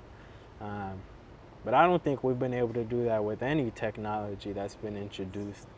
Um, Nah, nah. My hope, it's always interesting to us because, like, that goofy governor of New York, she made a statement about, kids in the Bronx mhm. not knowing to use computers. The crazy thing is like, first, I think that it's just ignorant. But Mhm. um, we've always, in terms of like being resourceful, we've always made technology be dope. Mhm. You know what I'm saying? Like Yeah. they had, they had the documentary Black Twitter, which was on Hulu, which was, whatever. Yeah. I got questions about what that even means. But if you think about like MySpace, like my cousin used to customize the pages. Like they were playing with CSS and coding language Yeah. before we even knew what to do. Mhm. So, made these spaces, these online spaces. And I remember like talking about sneakerhead, but like Nike Talk and sneaker Mhm. forums, and like that being that online community early. But that didn't totally replace going outside and Right. talking to people. But now it's like that's where we lead from. Mm. But yeah, I mean, once the cat is out of the bag, you can't put it back in. Yeah. So, but I just my hope is that we're able to leverage this technology in a way that is equitable Right. in some sense, because we make it attractive. Like we make all of this stuff. we're given whatever, and it goes back to like us being like an innovative people. We're given the scraps and we turned it into Michelin star shit. Yeah. So Yeah. Yeah. I mean, yeah. I don't want to linger on it, but yeah, like even just like even at work, just thinking about like TikTok and what's deemed as culture, and like and it's like TikTok is big because of black people. Like Instagram is big because of like any social media. Like we drive whatever becomes big. Yeah. We are the culture shapers. Like we like you said, we determine. For the most part, we say like this is, like our man. Yeah, it's something. It's something I think about. But if you realize it though, it's like it's beautiful being. Yeah. It's beautiful being black. It's beautiful existing, and Definitely. it's crazy because for the longest time, man, I had to. Because I started off sociology, and then I was like, oh, but I got to get some money, though. Mm-hmm. And then I was like, oh, all right, yeah, I'm going to do the whole corporate thing. Mm-hmm. And I really, I was like listening to Jay-Z and believing shit like was going to pop. And then I had to like really examine, like, that's not it. That's you know what I'm saying? Black capitalism is capitalism. You know what I mean? Like that's not the wave. And if the collective is not uplifted, if they're not benefiting from whatever, I want no part of it. And shout out to the Village Voice too. They did something like 10 years ago. They had an interesting thing of like they had the point, two arguments, two sides, opinion pieces. One was like point, Jay-Z ruined Brooklyn. Counterpoint, I think like Jay-Z is a model black person. I don't know, I won't misquote whatever it was, but I thought that was an interesting piece to get two sides of it. That's something else we got to be able to do too, is like critically consider counterpoints to make our point stronger, right? And this is this is something I have to do by my profession, being a lawyer, is considering all points, right? And to be able to bolster my statement, either analogize or say, okay, yes, this is, but in this scenario, it doesn't necessarily add up or fit the facts. But we as a people got to be able to think critically about different issues, different ideas, and challenge, well, why is it this way? We have to ask why. One of the craziest things, bro, is when I was in middle school, and I was in a crazy middle school, man. This was like wild. But we had like we had a long-term sub. We didn't have like a real teacher. Okay, yeah. You know what I'm saying? So you already imagine it was like off the hook. And they like the teacher didn't want us asking questions. It's like, what classroom in sixth grade? Like, what in science class of all places? Right. Like, how do you discourage asking questions?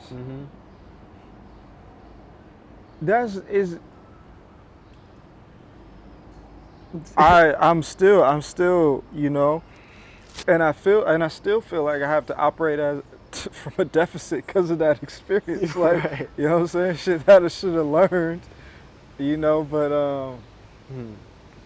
But that's a whole nother topic too. Is like education, like our education, because a lot of this stuff, even having gone to college, like a lot of stuff I had to do on my own. Like come on, bro. They don't have.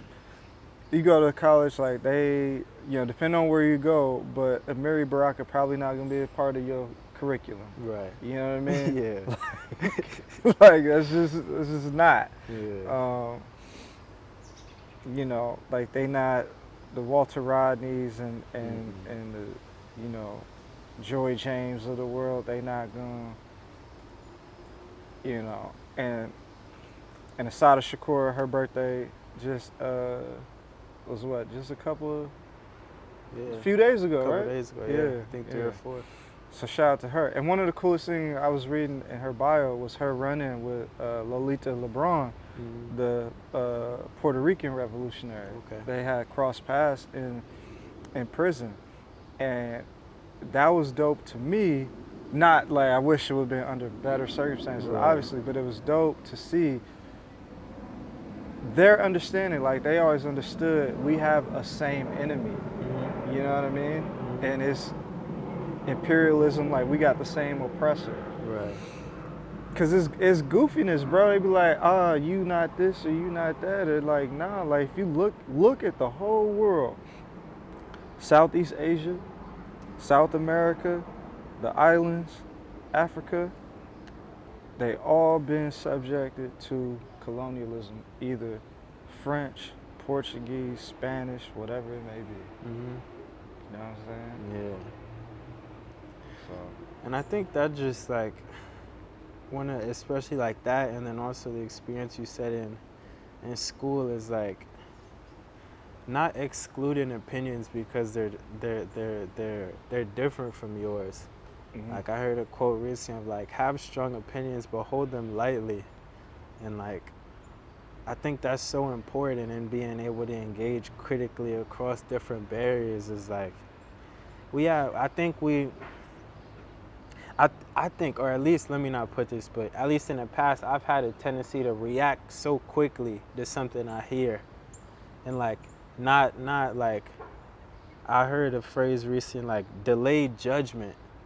I think like that's an important skill to have, because like someone may say something and then you turn the TV off and you don't hear anything else that they're saying just because the first thing they say is different from like your frame of thinking. And you don't ever get to like dig deeper into why they think that way, or if that's just one opinion they have and the rest of their opinions agree with you. And like being able to like question ideas, being able to listen to ideas that you don't like. That's the one thing about like social media that's so frustrating, is like you can turn off stuff that you don't like. And like opt out of it. Yeah. And so in turn you opt out of people, you opt out of like conversations, you opt out of situations. And there's you can't like it's decreasing like the resiliency you have to be able to put up with different things that may end up helping you out in the long run. You know, and so I feel like that experience of you going into law is kind of I think that's just so cool or not just like it's interesting to me. I think that will inform you as a person.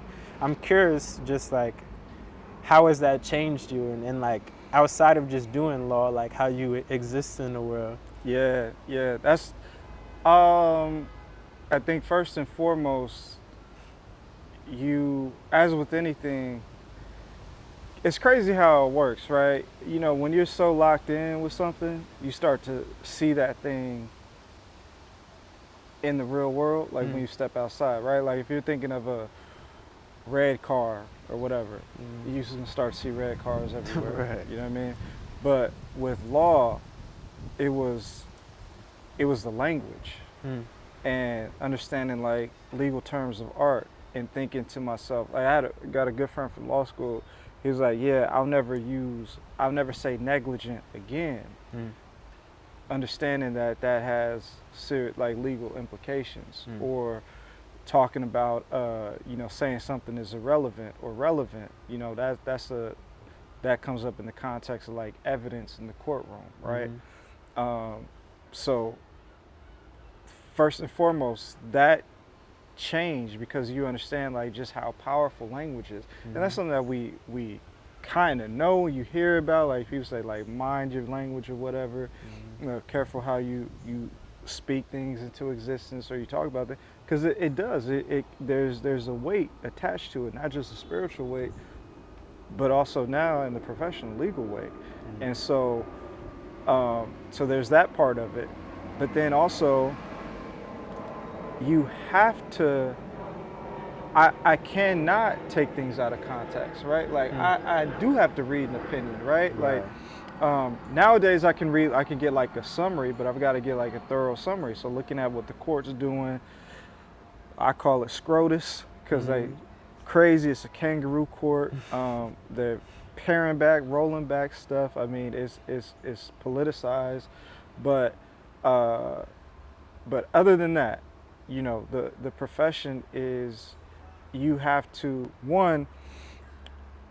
be able to read a lot of information, digest it rather quickly, and then articulate it in a way that a layperson can understand it. That takes time. That's a skill that, you know, is good, and you have to keep building on that. But it forces you to do that, and it forces you to confront uncomfortable or opinions that you don't vibe with at all. Right. Like there was philosophically. So this doesn't really impact what I do on a day-to-day basis, but there's a product in development at my company. Another competitor of ours got sued, and rightfully they should have been sued and they should have been held accountable for it. Obviously it's bad from a business perspective, but for me philosophically, I'm like, good. This is a good outcome, because this is exactly what they're doing. Forget this loophole in this ambiguous language, because that's where they really make their bones, is through the ambiguities in this language, right? And it's like, no, this is a good outcome for that specific individual. Right. So that's the part of it. And then also me bringing my experience to really advocate and understand there's a people who need this. Because it's only, the ABA is comprised of 5% black attorneys. Like that's it. You know, that's nothing, bro. Right. And then you look at that, like of that 5%, you know, how many black attorneys are really advocating for the community? Right. I don't know. And I'm not gonna sit here and act like I'm doing that to that extent. But I have an awareness of what's happening, and I'm aware of the responsibility. And I don't take that. That's not something that I want to take lightly. Right. So, Definitely. yeah. I'm curious. So how how's your writing going? I haven't.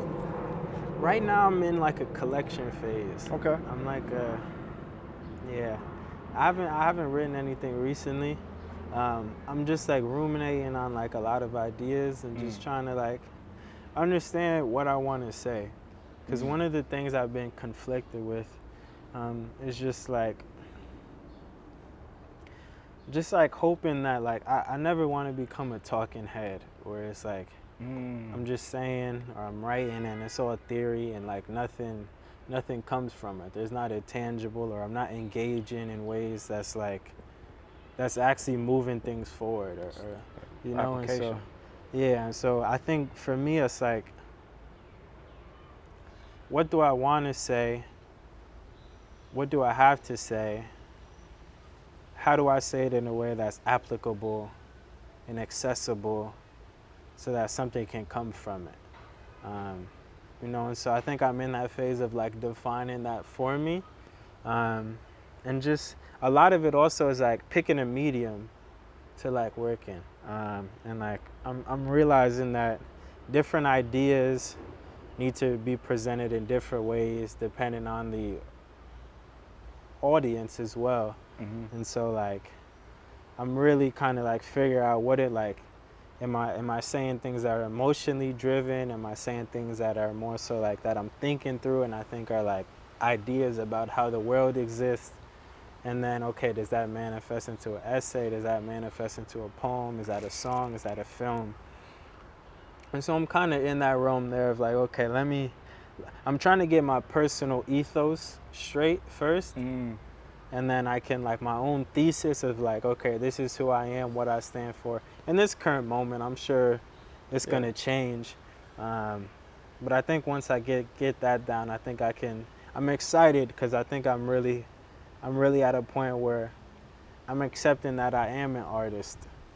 And like part of my role as an artist is to speak my truth. And so peeling back the layers of myself and being like, okay, what is my truth that I can contribute? Comment on the world and add to kind of the a discourse that's happening. And I think that's gonna come in the next 3 to 6 months, and from there I think I'll be good. That's beautiful. First, like on the writing thing too, and developing your thesis and your ethos. I think one of the things that's cool about Du Bois is like, people get stuck at the talented 10th, but there's a whole different thinking that takes place after that, right? Or they get caught up in MLK, I have a dream, but there's a whole different way of thinking. So you kind of see how that evolves over time as you think like, oh, this is, maybe this will work, but then you confront like, oh, actually, nah, that ain't gonna work at all, right? Like that's not it. So it's beautiful to look back and see that evolution if you take the time, right? Because you say like, oh, this is this person, they exist. Like, nah, we gotta examine the whole, you know. So I'm looking forward to that, and I like what you said too. You are an artist, because that's a fact. Like you are an artist. I mean, doing this, I mean, meeting you in that environment, it's like, yeah, this cat, he's got something to share, you know, and it's good that you have come to that realization now, because that's something that I really wish I would have came to 10 years ago, bro. Like seriously, I was talking to my therapist. And we were talking about different things, and she was like, "Yeah, you kind of like a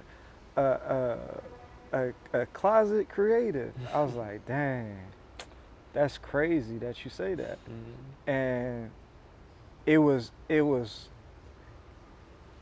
at one point it was cool, but then at another point it was like, I don't like that, because that means, how am I carrying myself on a daily, right? Like if I'm not, and it doesn't necessarily mean that I always have to be expressive or whatever, but why am I being inauthentic if I'm not creating? And I've come to the conclusion that I am. If I'm not creating, I'm not my true self. Because,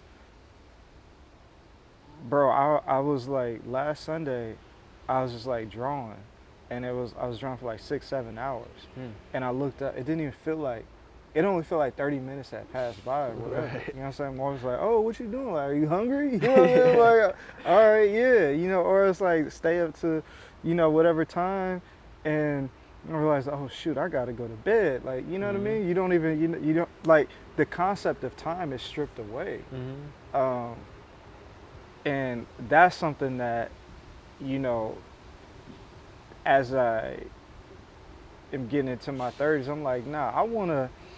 This is what I want to do. This is what I am doing. Right. And but it's also like you said, finding my medium to express that. Like, what's the best? How can I actually convey the message that I may want to share? Right. And what's the form that'll really resonate with the target audience that I want? Because you know that's important to me. Yeah. You know what I'm saying? I want to make sure that I'm reaching the right people. Yeah. You know what I'm saying? Definitely. Yeah, and I think that's dope. Just on the like, even being able to be where like you want to say, word, I'm gonna take an art class, and like, cause that's the thing. I'm like, I feel like I'm meeting myself for the first time in my life, in a weird way. Like I'm peeling back layers of myself that I never knew existed, and it's like, oh, like. Some of it is change, some of it is like, nah, these are all things that within me that I've suppressed or like repressed throughout my life. And like if my life ends up being anything, like if I want to say like a legacy or anything like that, I would love to be an example that like at any point in our lives we can change. Like, it's possible as people. Like we can become something different, and not in like, oh, you can get rich, or you can like that type of, but just like we have the capacity to change. And I think like in world building, and what I'm coming to the conclusion is like, I guess because I'm at a certain age, I can be like, oh, I'm gonna change the world. But I think one of the important things about it is like I really do think like people are the thing that move the world. And so my thing isn't, hopefully my ethos isn't changing the world, but changing people as a conduit to change the world and the like composition of things, and use myself as an example of that. So like seeing people like you saying like, hey, I haven't been artistic, but that's something that I want to explore, is a part of that. You know, that's a change that's happening. And if it can change in our personal interests, it can change in our ideas. It can change in the way we interact with people, how we like assess things and question things as well. And so that's the thing I'm excited about trying to evoke in people in different ways. So that's a beautiful legacy, because it's not, you know. And that's a different type of riches. You know what I mean? That's a different type of riches. I like the way you said it's like you're confronting yourself. Like it's a different level of sort of accountability and self-interrogation, right? When you're peeling back this, you're looking at the person in the mirror and you're saying, yo, what's up? You know what I mean? And that's the thing too, is like we spend so much time, I think, you know, concerned, like having to develop a response or shape our whatever just to survive, that we start to lose like, who are we at the core?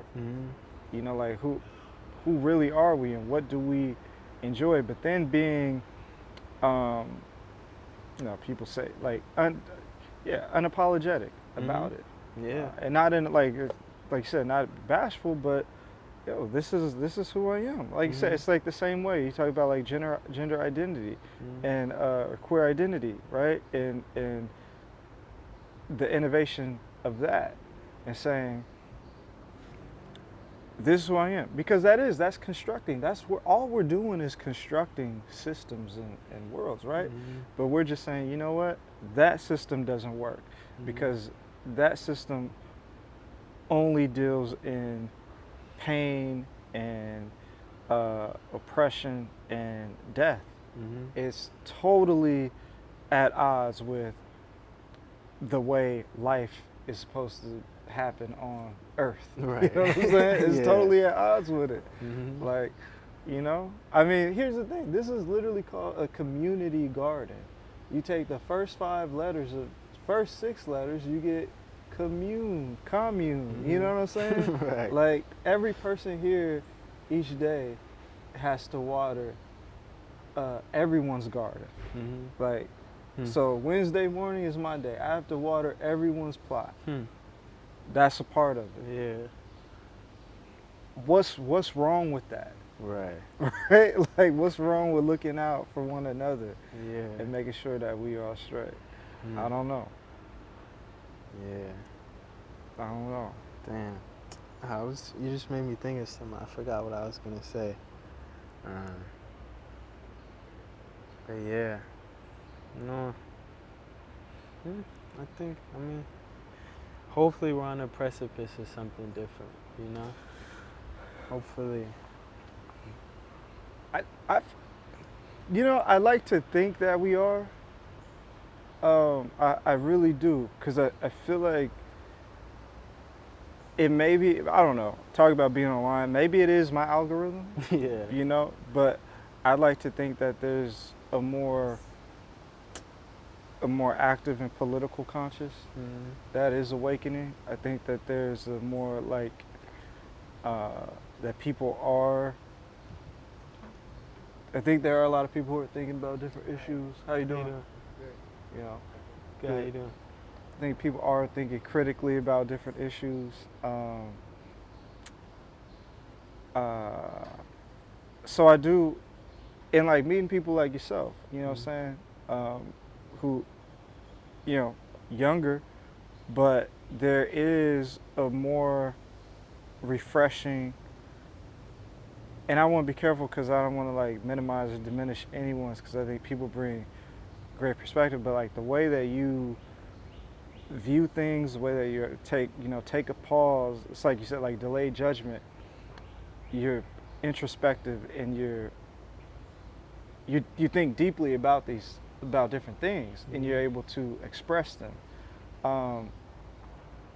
And I think a misconception is, well, we fall into the trap of saying like, oh, that generation don't understand that, because I was thinking about like, yo, my grandma said the same thing about my pops, my great grandma said the same thing about my grandma.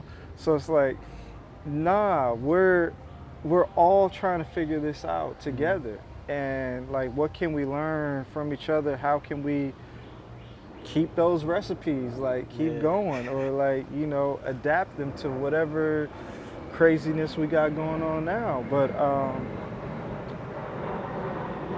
yeah, I don't know, it's just like a train of thought. I don't know where I was going with that, but it's cool to see though, and that gives me hope for like a different outcome, a different future. Because some people look at it like, oh nah, like ain't, you know, it's nothing, it's cooked, like it's gone. But I'm like, nah, there's, you know, and we have to look at it too, environment.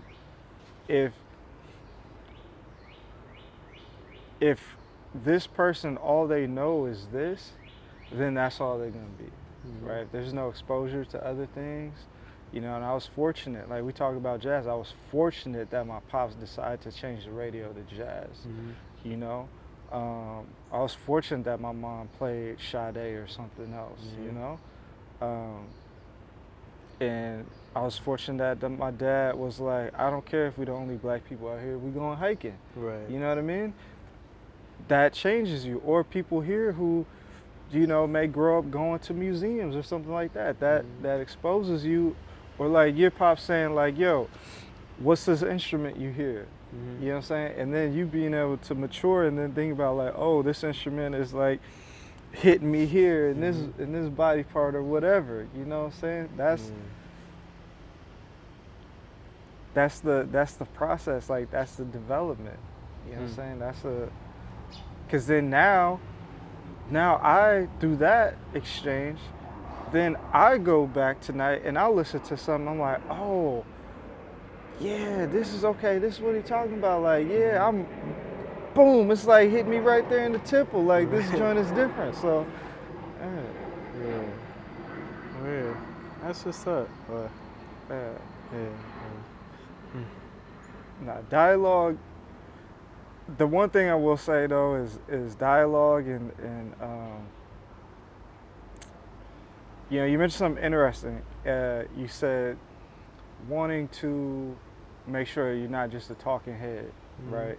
And wanted to like, you know, making sure that it's married. So there's like different ways, you know. But I was thinking about like speaking to Shakur, what she's talking about. It's gotta like getting outside of the theory, Mhm. and it's gotta be practical. Like it's Yeah. gotta work, especially for the people, you know. Um, I think it's like a lot of trial and error, Yeah. you know. It's just a lot of trial and error. Mhm. I even look at it with the garden, like as an example. Yeah, we're just figuring it out. We don't know. Right. Like maybe it'll work. Maybe the bugs will eat it. Somebody will benefit from it. Like, Yeah. hey, you know, it's part of the system. So Yeah. the ecosystem. But Yeah. That's funny. You spoke about two, two, two boys earlier. mm. I read a Nikki G G Giovanni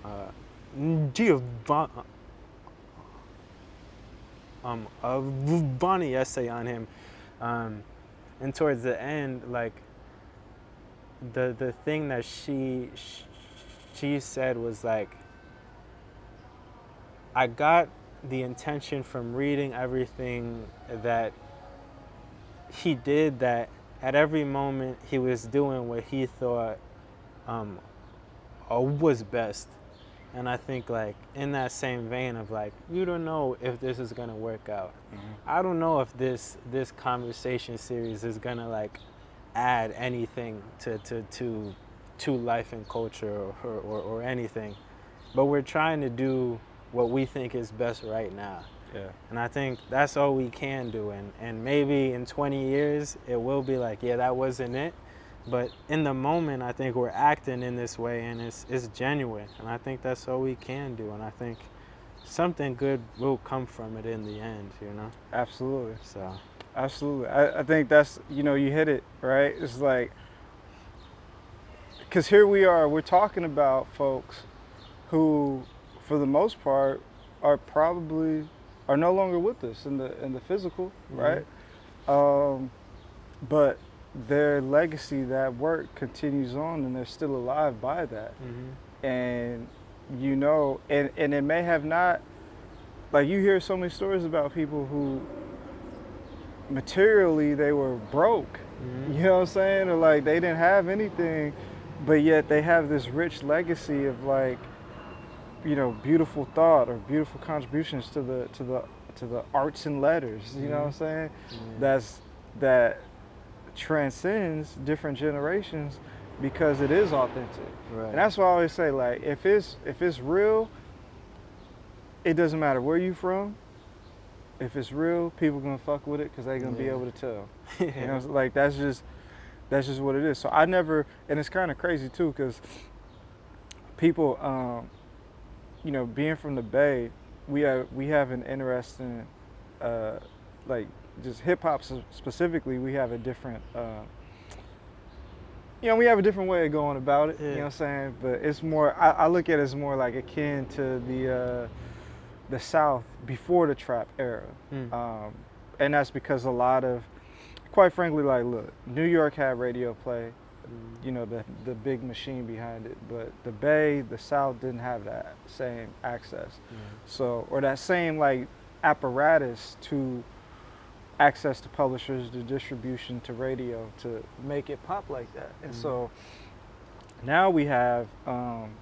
But now it's like I guess a different type of democratization. I mean, in a different form, right? yeah, But all I say is like the Bay's like lingo and way of being. Um, I don't know what I'm talking about. You could scratch that, but But nah. The cause what were we talking about? Just like being like authentic and true to what Authentic. you're doing. Yeah. The Bay, and that's the thing. Like people, I'm sure like y'all got y'all like it's very specific elements of like this is what's that like Jersey sound? There's a New different Jersey Club. yeah. That's like Yeah. a different thing. Like Yeah, it's its own animal. it's his own thing. Like hyphy music in the Bay is his own era, its own specific thing, and you like, yo, what is he talking about? Like go doo doo dumb retarded. Like what is that? That's kind of crazy language, right? Right. But it's just a thing, you know what I'm saying? Like, it's like what is that? Like Go Go in DC, like Mhm, they own yeah. thing, you know what I mean? But there's Yeah. a Techno in Chicago. Chicago, Yeah. Detroit, Black House, you know what I'm Yeah. saying? Like and that's the beautiful part with music, like being the language you can appreciate, and it's like yeah, this is cool. Or maybe like, nah, I'm not really feeling that, but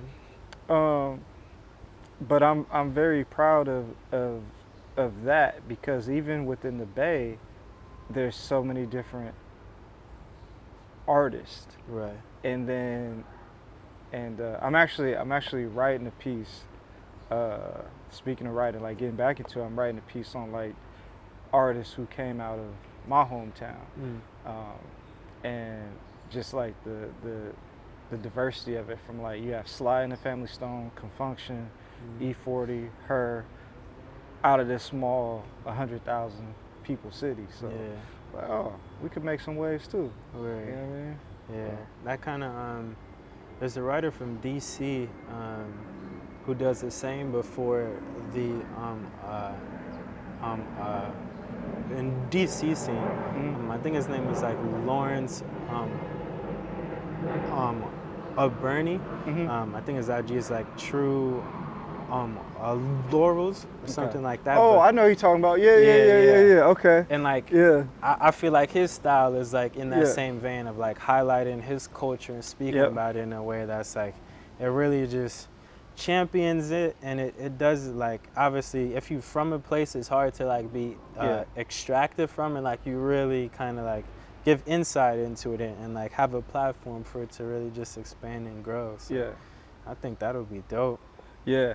Nah, for sure. Thank you. And that's like, cause Tim does that really well. Obviously, there's a cat in the Bay, OG Penn, who writes for like KQED Arts. Okay. But that's what I like cats who are like really amplifying, or talking about people who we should be looking at as heroes, instead of like other where we actually place a value on as a society, right? Yeah. So,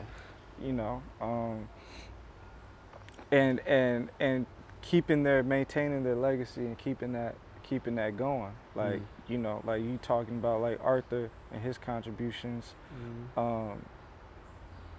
And even though it's like the way that you may examine something, but still, like, these are not to name drop for highbrow brownie points, but this is like to say like these are our cultural, shapers and influences, man. This is the shit that like resonates. And I think this is our version of like getting people to actively engage, like how Makami puts his like 60 minutes. Yeah. You'll hear us saying something, and then you dig deeper And go, exactly. It's not a oh, I'm like, go Nah. look at this stuff, Yeah. and you'll dig deeper into that as well. And so we can do that in our own way. Yeah, our own absolutely. conversations. Absolutely. And it's funny you mentioned that, Marshall, the media is the message. I just I've been reading Dr. Jared Ball's book, The Myth of Black Buying Power and the Propaganda. And there's one chapter in it, and it talks about, I want to say like Edward Bernays is his name. And he's the founding father of what we now call public relations. Okay. And he's actually, I think he's the nephew of Sigmund Freud. Okay. So he was coming from like psychoanalysis And during the war, he was doing a lot of American propaganda. Mm-hmm. But then he took that same concept of propaganda, renamed it public relations, and was pretty much instrumental in, you know, movies and advertising, and really driving that post World War II overconsumption, Yeah. Americana kind of thing. And like looking at that, I was like, damn, like this is one of the architects of capitalism, and had no idea, right? And so you start to, so I don't know if you ever seen that '80s movie with Rowdy Piper, the old wrestler. Nah, I haven't seen It's it. called They Live. Okay. And it's like he gets access to these glasses. It's like cheesy sci-fi movie, but he get access to these glasses, and he could see behind the he could see like people for what they really are, like the aliens, and then he could see like different billboards or advertisements, and you strip it away, you see it in black and white, and it says obey, or like something like wild, like some sort of command. Yeah. And we don't really understand. Right. That's subconsciously, that's what's playing out, and then that's shaping and determining our whole behavior. Yeah. And same thing, like I always think like those '80s movies was crazy, was on point. But Schwarzenegger in The Running Man, right? Like he's in that situation where he's like framed for something. They had superimposed his face on another body, made him look like he was the one committing the crime, and now he had to participate in this high stakes life or death game. But the idea of like deep fakes, and how that's a totally different thing, right? So it's like we have to validate and have an alibi for our existence. Like this is where we're going. Like Minority Report. This is not to get spooky, but this is just the. It could get very dark, man. Yeah. So that's what I'd be thinking about, like that aspect of it. Yeah. So We'll figure it out, but I appreciate you speaking with me today, man. man. It's been Yeah, I a know I pleasure. was talking crazy, but Nah, I I want think to ask more questions, but Yeah. Well, we'll do like a part 2 or something. yeah, like that. do a part 2, man. Yeah. I'll come out to Jersey, I bet that. you know, or wherever you may be. Yeah. You know what I'm saying? Definitely. Well, thank you. Yeah, man. I appreciate it, It's bro. been a pleasure, man. Yeah, this always. was dope. It's always good talking to you, man. Like Yeah. for real, for real. Likewise. Yeah. I gain a lot from it every time, you know. It's mutual. Yeah. It really is. It's mutual. I enjoy speaking with you. Yeah, it's refreshing. Yeah, Yeah. definitely.